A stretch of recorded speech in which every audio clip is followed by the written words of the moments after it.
Snowflakes round out the corners of our living room window. Christmas lights press on the glass, melting holes in the frost with warm colors of red, green, and gold. Cars are speeding past the house. Maybe everyone is late for midnight mass, not just us. Stop staring out the window and get a move on, honey. Mom zips her leather boots and checks her hair in the mirror, straightening the short wisps that feather over her clip-on earrings.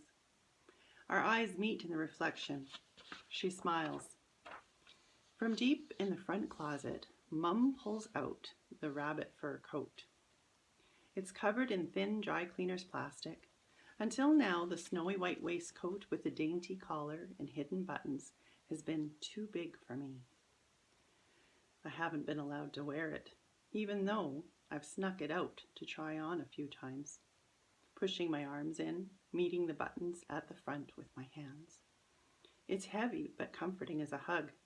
I love to slide my palms down its fur. Every time I do this, I return it to the closet, but not this time. I would have worn the rabbit coat last Christmas, but it disappeared. Months later, it was found shoved deep under the couch in our living room. That had to be my little copycat sister, Danielle. I'm going out to start the car. Got your shoes on? Mom asks. I'm too busy admiring me in the rabbit coat. The sleeves are too short on my wrists now, and there's a pull across my shoulders, but I am definitely going to wear it. When I smooth down the short rabbit hairs, strands cling to my palm. Winter static makes them hard to shake free. At this time of year, the static in our house is crazy. But it can be fun too. I know a great trick. I shuffle my socks on the rug, then tell Danielle to come really close to me, and with one finger I tap her on the cheek and, Nicole, Mom says, get your shoes on. I do not want to stand through Mass. And to great Aunt Beatrice, who's staying behind with Danielle and her cold, she says, be back soon, love you. With a hand on my shoulder, Mom ushers me past our screen door and out into the snow while calling behind her, Danielle, make sure to get to sleep before Santa comes. Bye, honey. Bye, bunny. Aunt Beatrice's voice sing-songs before the door closes. In the car, Mom and I shiver together, she in the driver's seat and I snug next to her on the bench. Mom leans close and twitches her nose at me, just like a rabbit would. We both giggle. Great Aunt Beatrice is bunny rabbit crazy, always talking about them, collecting figurines and telling rabbit tales. Mom and I think it's all too much. While I sit through midnight mass, Aunt Beatrice's rabbit fluff and nonsense fades, and we come home singing, Joy to the World, for everyone to hear. The cold wind blasts in behind us as we enter. How was church? Great Aunt Beatrice asks, and I'm surprised that she's awake. Great, I say, removing my rabbit fur, purposely sweeping my hand along its softness.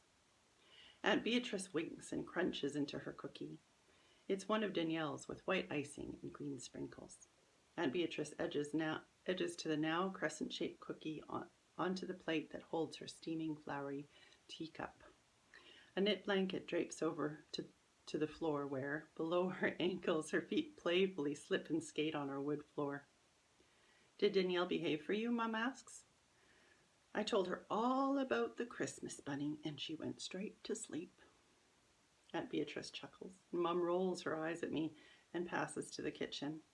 Aunt Beatrice continues, I doubt she'll risk getting up before dawn and scaring off good old St. Nick.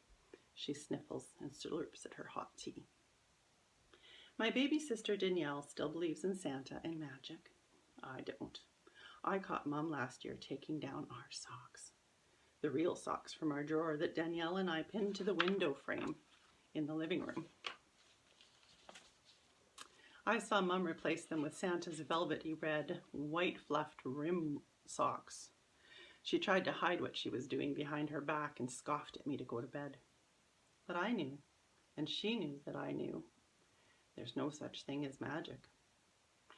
After a quick bath, I pull on my floor dusting pajamas over my wet hair and hurry back to the living room. The house is thick with the oven's heat and filled with the smell of ham sausage, cheese, chocolate, and sugar cookies. I'm dancing inside. This night it sings and hurries me to bed. Tomorrow is presents and food and singing and play. I wake in the night. My foot's uncovered. It's cold. I yank it back under, but now that I'm awake, I remember that it's Christmas Eve. The house is quiet and still, except for the air vent blowing warm into my room. It moves my curtains. I slide off my bed and take with me the top cover. It's pink. I sneak down the hall, shuffling along the cool floor into the living room where the tree is lit red, green, and gold. The glass bulbs reflect softly on the wall behind. Shimmery garland sparkles in the tree, moving with the house's breath. Presents wrapped and bowed with plastic ribbons beg to be torn open, or at least peeked into. Instead, the gifts and I wait patiently. All the possible things they could be sit here with me, and I love this. In front of the tree, along the wall, there's a heat vent. I tent my blanket cape around my shoulders and seal in the heat. My feet finally warm as I sit, and it seems like an hour with my chin on my knees, until something moves, something under the couch. My heart stops and then runs. It speeds like a train. I should never have left my bed. My sleepy peacefulness is twisted into creepiness. Me all alone, frightened by something, again, is moving under the couch. I stare. The dark gap under the couch is calm, and I wonder if I saw anything. There is maybe a height or two of two gift bows under there. Just enough space to stuff that rabbit coat in. I stand. My pink blanket drapes and drags on the presents, and I hurry down the hall, leap into my bed from 5 feet away in case something's under it, too. With all of me under the covers, I try to slow my breathing. Nicole, Danielle says. Achoo! She sneezes. I pop my head out. Danielle's sleepily leaning on the wall outside my door, wearing her red Christmas onesie. Did Santa come? She whispers loudly. She's going to wake Mom and Auntie. He's not real, Danny. Go back to bed, I whisper just as loud. The crumpling of her face tells me that I've been too mean. I think he just left, I say, and she perks up, but I'm not sure. There's new presents under the tree, but I heard a noise, so I snuggle under my covers. You should go back to bed until Santa's gone for sure. Did he eat my cookie? Danielle disappears from view. I sit up again and hear her sneeze. Come back. I'm trying to be quiet. I hesitate, then leap the 5-foot distance again out of my bed. Danielle has the table lamp on and is staring at Aunt Beatrice's empty teacup and the cookie crumbs, stray sprinkles. Her face beams up at me before she turns and hops over to the tree. Scrambling to her knees, she begins grabbing presents, rustling paper, shaking anything in reach. I glance at where the couch meets the floor, then peer down the hall. There's no sound of Mum or Aunt Beatrice yet. Danielle, I say, and she twists and grins wildly at me. We have to go back to bed. She returns her attention to the package in her chubby hands, and I huff in frustration. Danielle, I was just here, and I don't know what I saw, but there's something under the couch. I saw something move. Danielle's eyes widen, not in the same thrilled way as a minute before, but scared. She spins her whole body to the couch and stands rigid. I reach for her, thinking of carrying her back to bed when she squeals. Danielle points to something behind me. My gaze follows, and she's pointing at the spot. A wispy shadow twitches under the couch, behind where Aunt Beatrice's feet were sliding around on the wood before. A tiny button moves, twitches, and behind it a shape, most small, but not mouse. It emerges, turns, and it's gone. I'm still. My body won't move. I can't. I'm prickled scared. I can't scream. I tried. Whatever's under the couch is so airy, dandelion fluff, that maybe a draft could blow it apart. I consider that idea. Maybe I could blow it apart. But behind this thought is another. The whatever it is didn't move very fast. I realize that I have to see what it is. That, or I will never go near that couch again. Ever. Might not ever sleep again. It returns, further out of the shadow this time, enough for me to tell that its body is see-through. Dust? Caught in a loose tangle of Mum's sewing thread? The creature hops forward and shows me its twitchy button nose. White whiskers reach out to either side. They shine in the soft light, reminding me of the rabbit fur that was staticked to my skin. Danielle hides behind me, and I slowly wing my arms out to protect her, but also to hold her there. She pushes one aside like peeking from a curtain and wipes her runny nose with the back of her hand. A small hop forward, and up springs an ear. Is that a paper clip? Danielle whispers around her tense grip on my arm. Shh, I say, it looks like one. I slowly begin to crouch down while Danielle scoots further behind me. A second paperclip ear appears, silver. 2 more hops and a miniature rabbit is out in the open. It's smaller than a mouse and is definitely a bunny rabbit. Made from lint, the gray of crayon, its nose an actual tiny blue button. The silver paperclip ears move together and separate, listening, glinting, sparkling in the glow of the colorful Christmas lights. It twitches and lopes ahead 2 hops. I glance at the gap it came from, wishing for more. Many, many more. But this is it, and this is incredible. Is it a rabbit? Danielle's breath is hot on my cheek as she peers heavily from over my shoulder. Yes, try not to lean so hard on my back. I'm kind of holding her away now and don't want to fall forward.